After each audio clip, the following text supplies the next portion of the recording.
తాండూరు శాసనసభ్యులు మనోహర్ రెడ్డి గారిని, అదేవిధంగా ప్రదేశ్ కాంగ్రెస్ పార్టీ కొడంగల్ తాండూరు నియోజకవర్గాల ఇన్ఛార్జిగా ఫహీం ఖురేషీ గారిని నియమించి కొడంగల్ నియోజకవర్గ జిల్లా స్థాయి నాయకులను, మండల పార్టీ అధ్యక్షులను, నియోజకవర్గ స్థాయి నాయకులను, అదేవిధంగా గ్రామ శాఖ అధ్యక్షులను, ముఖ్యమైన కార్యకర్తల సమావేశాన్ని ఏర్పాటు చేసి భవిష్యత్తులో కొడంగల్ శాసనసభ నియోజకవర్గంలో ఏ రకమైన కార్యక్రమాలను చేపట్టాలనో మిత్రులు రామ్మోహన్ రెడ్డి గారు మీకు సవివరంగా వివరించారు. ప్రధానంగా ఈ కార్యక్రమానికి కారణం అమిత్ షా గారు పార్లమెంటులో డాక్టర్ బాబాసాహెబ్ అంబేద్కర్ గారిని అవమానించే విధంగా, మహాత్మా గాంధీ గారిని హత్య చేసిన వాళ్ళని ప్రోత్సహించే విధంగా వారు ప్రసంగం చేయడంతో ఈరోజు ఈ దేశంలో మనం స్వేచ్ఛను, స్వతంత్రాన్ని ఈరోజు మనం అనుభవిస్తున్నామంటే శాంతియుత మార్గంలో మహాత్మా గాంధీ గారు స్వతంత్ర పోరాటాన్ని నిర్మించి కోట్లాది, ప్రపంచంలోనే వందలాది కోట్ల మందికి శాంతియుతంగా ఎంత పెద్ద యుద్ధాన్నైనా జయించవచ్చు అని నిరూపించి భవిష్యత్ తరాలకు ఆదర్శంగా మహాత్మా గాంధీ గారు నిలబడ్డారు. వారు ఒక శాంతి మార్గంలో సాధించిన స్వతంత్ర భారతదేశానికి ఒక అద్భుతమైన రాజ్యాంగాన్ని ప్రపంచ దేశాలతోనే పోటీ పడే విధంగా, ప్రపంచ దేశాలతో పోటీ పడి దేశాన్ని అభివృద్ధి చేయడానికి అవసరమైన ప్రణాళికలను రచించడమే కాకుండా బడుగు బలహీన వర్గాలు, దళిత, గిరిజన, మైనారిటీ, ఆదివాసీ వర్గాలకు చట్టసభలలో సముచితమైన స్థానాన్ని అందించడమే కాకుండా ఒకనాడు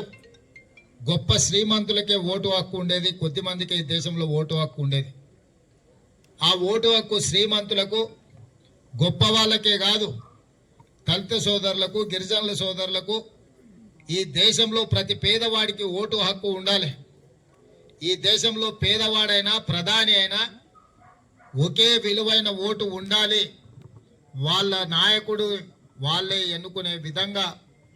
ఈరోజు మనకు అవకాశాన్ని, అధికారాన్ని డాక్టర్ బాబాసాహెబ్ గారు అందించారు.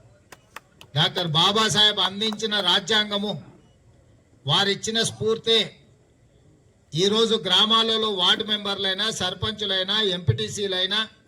ఎంపీపీలైనా, జడ్పీటీసీలైనా, జిల్లా పరిషత్ చైర్మన్లైనా, మున్సిపల్ కౌన్సిలర్లైనా, మున్సిపల్ చైర్మన్లైనా, మేయర్లైనా, ఎమ్మెల్యేలైనా,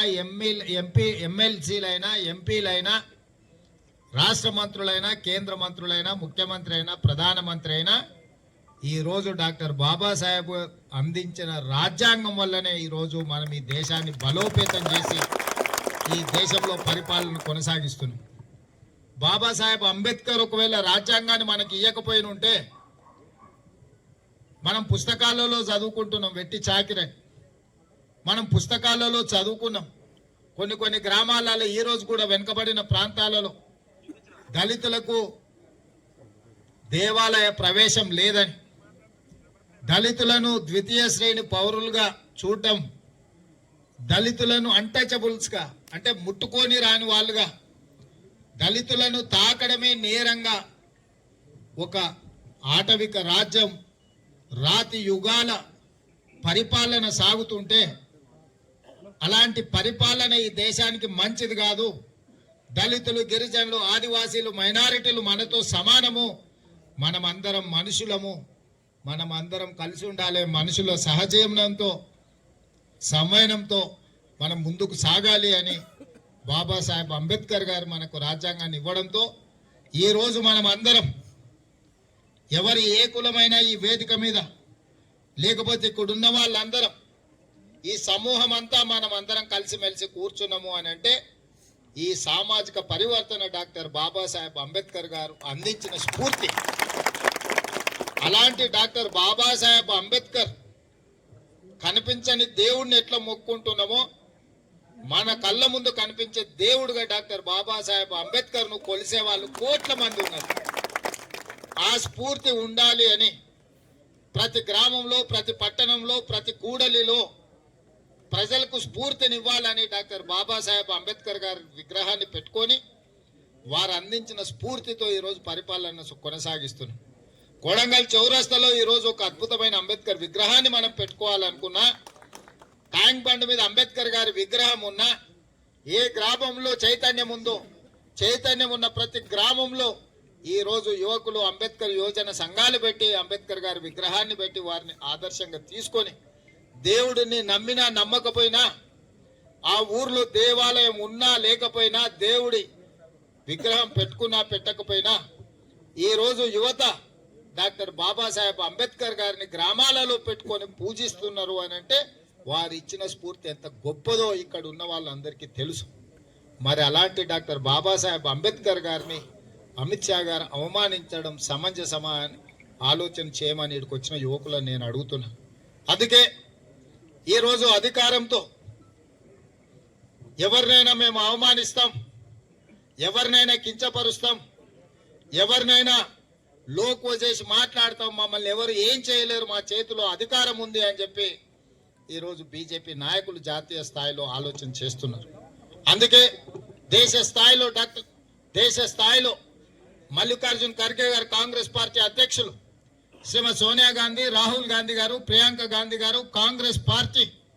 తండాలలో, గూడాలలో, మారుమూల పల్లెల్లో, దళిత వాడల్లో,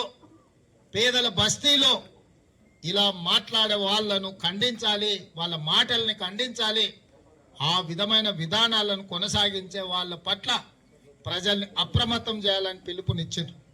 ఆ పిలుపులో భాగంగానే ఈరోజు కొడంగల్ తాండూరు ఇన్ఛార్జిగా ఫైమ్ కురేషి గారు వచ్చి నియోజకవర్గ స్థాయి నాయకులను, కార్యకర్తలను అందరినీ కూడా సమావేశం ఏర్పాటు చేసి రామ్మోహన్ రెడ్డి గారు, మల్లు రవి గారు మనకందరికీ మార్గదర్శకం చేసి ఈరోజు కొడంగల్ నియోజకవర్గంలో ఈ కార్యక్రమాన్ని తీసుకోవాలని మనకు ఉద్బోధించడం జరిగింది. మిత్రులారా, ఈరోజు తెలంగాణ రాష్ట్రాన్ని పాలించే దిశగా, తెలంగాణ రాష్ట్రం యొక్క భవిష్యత్తును నిర్మించే దిశగా మీరిచ్చిన బలంతో ఈరోజు తెలంగాణ రాష్ట్ర ముఖ్యమంత్రిగా నేను కొనసాగుతున్నా అంటే ఈ బలం నాది కాదు, ఈ శక్తి నాది కాదు. ఈ బలం, ఈ శక్తి మీరు అందించింది, మీరు అండగా నిలబడ్డారని